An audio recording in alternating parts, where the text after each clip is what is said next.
नमस्कार दोस्तों।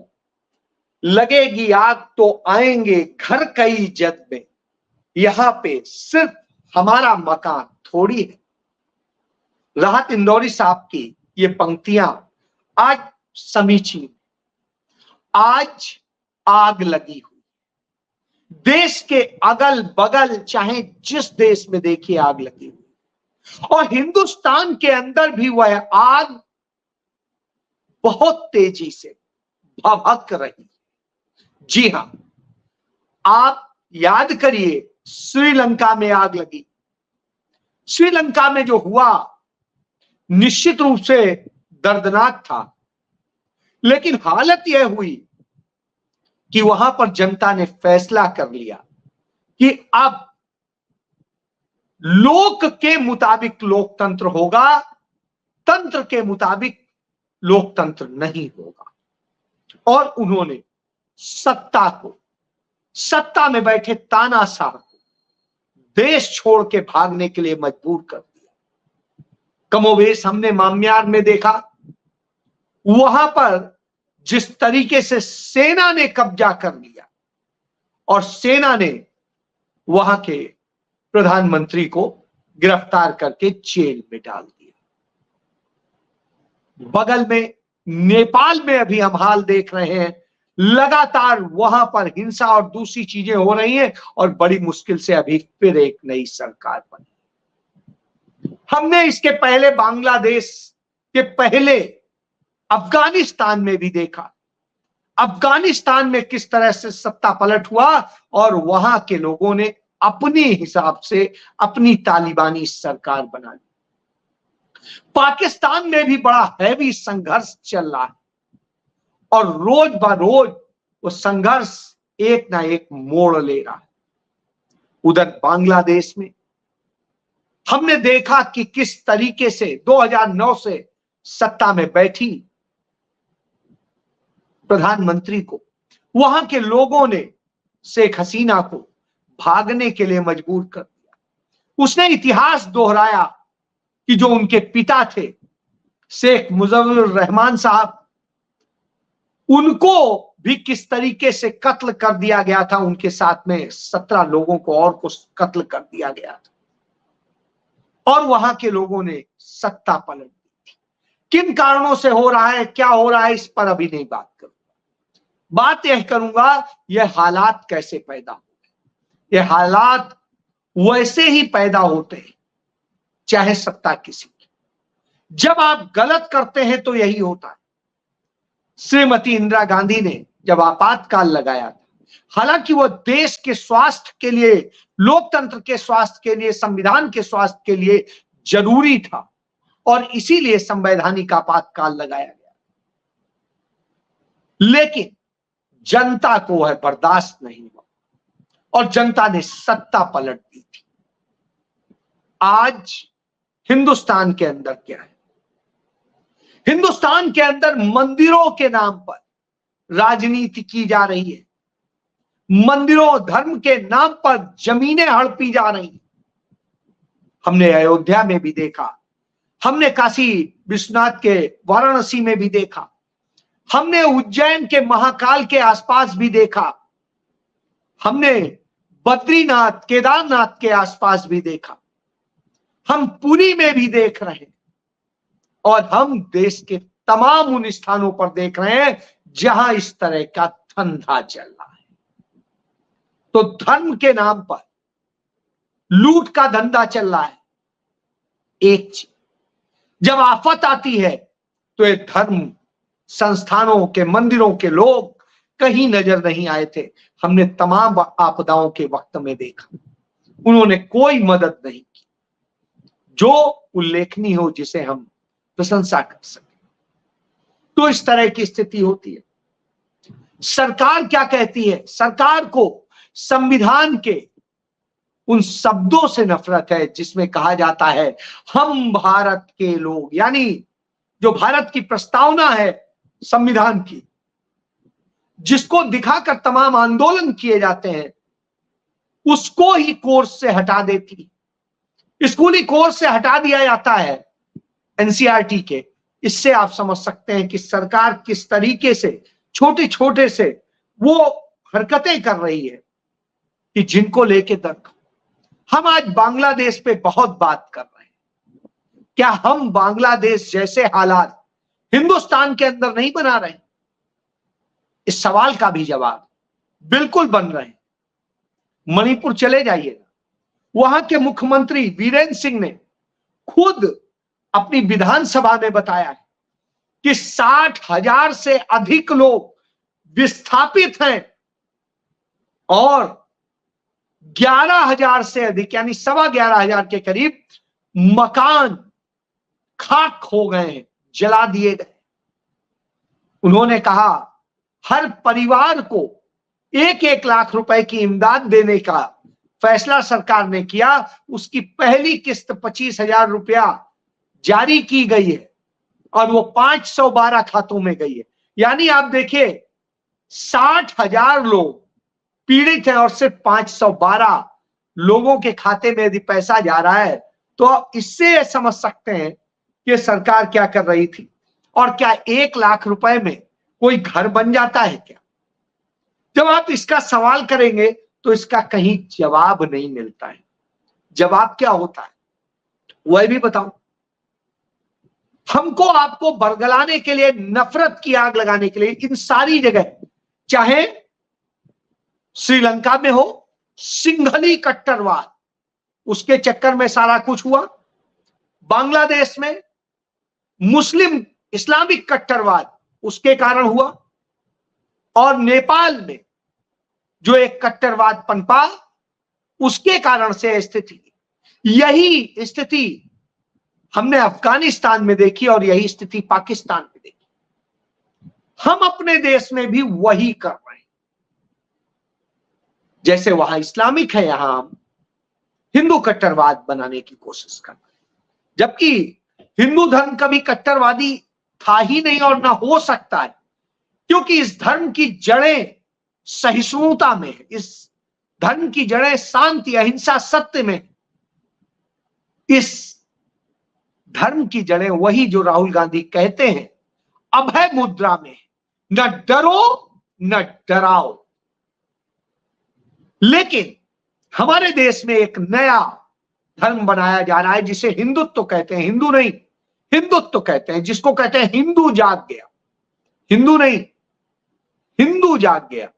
और हिंदुत्व इसको लेके खड़ा करते हैं। उस नफरत के लिए हमने जम्मू कश्मीर से अनुच्छेद 370 के कुछ क्लॉजेज जो है डिलीट किए। कुछ क्लॉजेज, अनुच्छेद 370 आज भी, और जो क्लॉजेज डिलीट किए उसके जरिए हमने वहां पर अनुच्छेद 370 का ही इस्तेमाल करते हुए वहां की शक्तियां खत्म कर दी, राज्य छीन लिया। आज वहां नफरत की आग और आतंक और सब कुछ इतना बढ़ गया है कि वो जम्मू तक आ गया। अभी सोपोर में हत्या हुई, अभी दूसरी और जगहों पर हो रही है, राजौरी में अभी हुई। और आतंकी घटनाओं की स्थिति यह है कि नरेंद्र मोदी की चंद दिनों की सरकार में 15 आतंकी हमले हो चुके हैं। अब आप इससे समझ सकते हैं कि 15 आतंकी हमले हो गए हो तो कश्मीर को क्या बना दिया है। और कश्मीर की स्थिति है, जो वायदे किए गए थे कि कश्मीरी पंडितों का 100% पुनर्वास होगा, वहां 2% भी नहीं हुआ। तो यह जान लीजिए। इसके बाद कहा गया था बेरोजगारी कम होगी, उल्टा वहां पर बेरोजगारी बढ़कर जो 21% थी वो 35% हो गई है। तो इससे समझ लीजिए 60,000 कश्मीरी अभी भी बाहर पड़े हैं और यानी वो भी विस्थापित है। और जो 21% की दर से बेरोजगारी थी वो 35% हो गई। इसके बाद आतंकवाद को कहा जाता था खत्म कर देंगे, और स्थिति ये है कि आतंकवाद जो है बढ़कर ज्यादा बढ़ गया। और 20 साल में जो आतंक से कुछ मुक्त हुआ था देश, वहां पर लगातार इतनी आतंकी घटनाएं हो रही हैं कि वो चिंताजनक। वहां पर विधानसभा चुनाव के लिए कहा गया, अब तक उसकी घोषणा नहीं हुई है।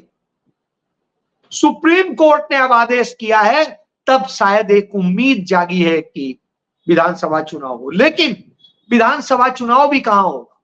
राज्य का नहीं होगा, यूटी का होगा। यानी राज्य तो है ही नहीं वहां, और राज्य को टुकड़े टुकड़े कर दिया गया। 3 टुकड़े बना दिए गए। एक टुकड़ा तो स्पष्ट, 2 टुकड़े दिखाई देते हैं, एक लद्दाख, एक जम्मू कश्मीर। और जम्मू और कश्मीर भी एक प्रकार से टुकड़े की तरह। उद्योग बढ़ेंगे, यह कहा गया था कि 1 लाख करोड़ के निवेश का प्रस्ताव मिल चुके हैं, लेकिन अब तक कोई बड़ी कंपनी वहां निवेश करने नहीं गई। और कहा गया था 1 लाख करोड़ रुपए के प्रस्ताव मिल चुके हैं। अब आप समझिए इन लोगों की स्थिति क्या है। इसका एक उदाहरण दे दूं। संडे को अमित शाह चंडीगढ़ में थे। यहां पर आकर के यहां की एक छोटी सी बेल्ट में, मनी माजरा की बेल्ट में, उन्होंने कहा एक प्रोजेक्ट शुरू किया, कहा उद्घाटन किया उसका, जिसके लिए 500 करोड़ रुपया कर्ज लिया गया कि 24 घंटे पानी की योजना करे। पहले की सरकार बगैर पैसे लिए, बगैर कर्ज लिए, प्रॉफिट में था यहां का नगर निगम, और वो नगर निगम पानी देता था इस देश, इस शहर को, और इस देश को वहीं से आता है यहां पानी, उसी भाखड़ा ब्यास परियोजना से जो पंडित नेहरू ने बनाया। इस देश को पानी मिलता है, इस देश को अनाज उसके कारण मिलता है, और बहुत कुछ मिलता है। तो वहां से आता था, पानी की कमी नहीं थी। तो चंडीगढ़ को पर्याप्त पानी मिलता था, जितना उसे जरूरत है। सुबह 3 बजे आता था और रात के 9 बजे जाता था। अब स्थिति क्या है? अब आता है 5 बजे और चला जाता है 9 बजे, फिर आता है शाम को 6 बजे और फिर चला जाता है 9 बजे। इसमें भी प्रेशर नहीं होता है। तब ये कह रहे हैं कि हम 24 घंटे वहां शुरू करेंगे। इसके लिए 500 करोड़ रुपए का लोन लिया, शुरू किया इन्होंने। और शुरू करने के बाद ही है कि लोग इंतजार करते रहे कि 24 घंटे साफ पानी की बात कही थी, और स्थायी ये हुआ कि लोग पानी का इंतजार करते रहे और पानी नहीं आया। ये आज के सारे खबरों में ये आप देख सकते। तो और इसके अलावा जो पानी आया भी वो इतना गंदा आया कि आप देखें, इंडियन एक्सप्रेस की खबर है कि गंदा पानी सप्लाई हो रहा है। 24 घंटे 7 दिन की बात करी थी। मिट्टी का पानी आ रहा है, तो आप समझ सकते हैं कि क्या स्थिति। और इसके बाद अब एक और चीज बताएं, रोजगार की बात कहते थे। नरेंद्र मोदी ने ही कहा था कि हम हर साल 2 करोड़ रोजगार देंगे। रोजगार तो हुए नहीं। अब उन्होंने जो किया है वह एक समझ लीजिए, इस देश के लोगों को जब इलाज का संकट पड़ता था, लगता था कहीं पे भी अब देश में कोई इलाज नहीं है, तो वो एम्स दिल्ली भागते थे। आज नरेंद्र मोदी की सरकार ने जो आदेश किया है, उस आदेश में उन्होंने कहा है कि अब एम्स में कोई भी भर्ती, पक्की भर्ती नहीं होगी। अब सारी संविदा पर चलेगा एम्स। ये आप देख लीजिए, स्थायी नियुक्ति नहीं, संविदा के सहारे चलेगा एम्स। तो यह स्थिति है कि नई दिल्ली के संविदा के सहारे, यानी कॉन्ट्रैक्ट के सहारे चलाने का है। और यह जवाब दिया है एम्स ने आरटीआई में कि ये भारत सरकार ने यह योजना दी। अब आप इससे समझ लिए। और ये गोदी मीडिया का अखबार जो दैनिक जागरण है, उसमें छपी खबर है। यह भी आप पढ़ सकते हैं कि यह जागरण की खबर। तो यह जान लीजिए कि इस तरह आपके रोजगार छीनने का काम करते हैं। इसके बाद अमित शाह कहते हैं कि विपक्ष कितना भी शोर मचा ले, 2029 में मोदी ही प्रधानमंत्री हो।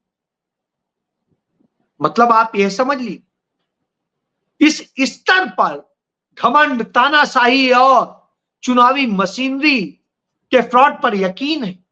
चुनावी मशीनरी की जब बात आती है तो बिल्कुल बात आती है कि इसी तरह इसका लोग अपने इलाज के लिए मेडिक्लेम और दूसरी चीजें उसके वो खरीदते थे, मेडिकल पॉलिसीज, और उनसे इलाज होता था।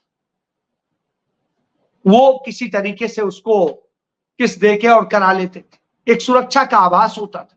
उस पर भी 18% जीएसटी प्लस सेस मिला के करीब 20% पड़ता है, तो उससे भी 20% वसूल रहे हैं।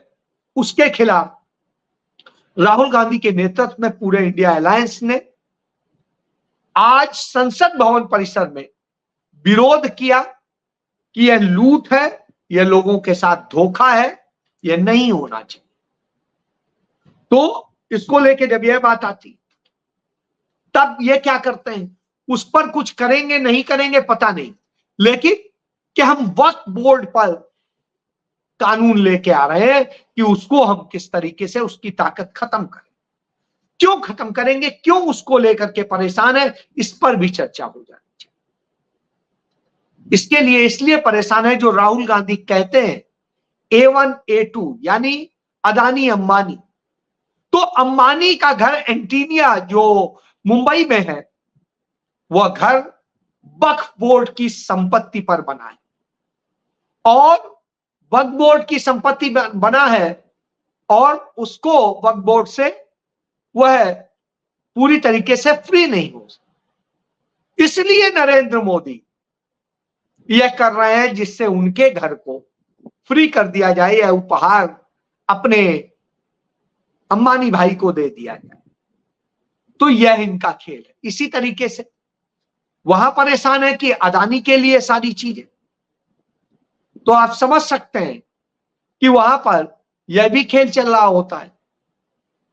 तो जब यह खेल चल रहे होते हैं तो निश्चित रूप से एक देश की चिंता होती है कि आखिर देश के लिए कौन सोचेगा, और जब देश के लिए नहीं सोचते हैं तो जनता वो विरोध करती है। मेरी आज सीतापुर में कुछ लोगों से बात हो रही, वो बता रहे थे वहां पर सरकार एक नजूल को लेकर के कानून ला रही है, और उसमें जो कर रही है उसके कारण सीतापुर का आधे से ज्यादा सीतापुर उजड़ जाएगा, पूरा सिविल लाइन और उधर का इलाका उजड़ जाएगा। लोगों ने बड़े महंगे महंगे पैसे के प्लॉट खरीदे, वहां पर लोगों के घर हैं, फ्री में किसी के घर नहीं, लेकिन सरकार उन लोगों को बर्बाद करने में लगी है। इस कारण से वहां स्थानीय पार्षद जो भाजपा का है वो कहता है मुझसे बड़ी भूल हो गई, इस पार्टी को मैं जिंदगी में थूकना ना पसंद करूं, यह स्थिति है। तो आप यह समझ लीजिए कि अब जिंदगी की सबसे बड़ी भूल के तौर पे लोग कमल के फूल को देख रहे हैं। ये वही कमल का फूल है जो चक्रव्यूह की तरह आपको जकड़ लेता है और फिर कुचल के मार डालता है, उसी अन्याय के तहत जैसे अभिमन्यु को मारा था। तो आपके जीवन को भी खत्म करने का बीड़ा इन्होंने उठा रखा है, और सारी आपकी संपत्तियां दूसरे पे कहते थे चुनाव के दौरान, वो सोना ले जाएंगे, वो खेत बटा लेंगे, वो ये कर लेंगे, वो तो कुछ नहीं किए। 70 साल शासन की बात करते हैं, उन्होंने भी 60 साल शासन किया, कभी ऐसा नहीं किया। लेकिन ये जरूर कर रहे हैं, ये आपकी भूमि भी छीन रहे हैं, मकान भी छीन रहे हैं, आपके गहने भी छीन रहे हैं, आपकी संपत्ति भी छीन रहे हैं, आपके बैंक में पैसे भी सुरक्षित नहीं है, बाहर भी सुरक्षित नहीं है, और आपका जीवन भी सुरक्षित नहीं। इससे समझ लीजिए भारतीय जनता पार्टी क्या है।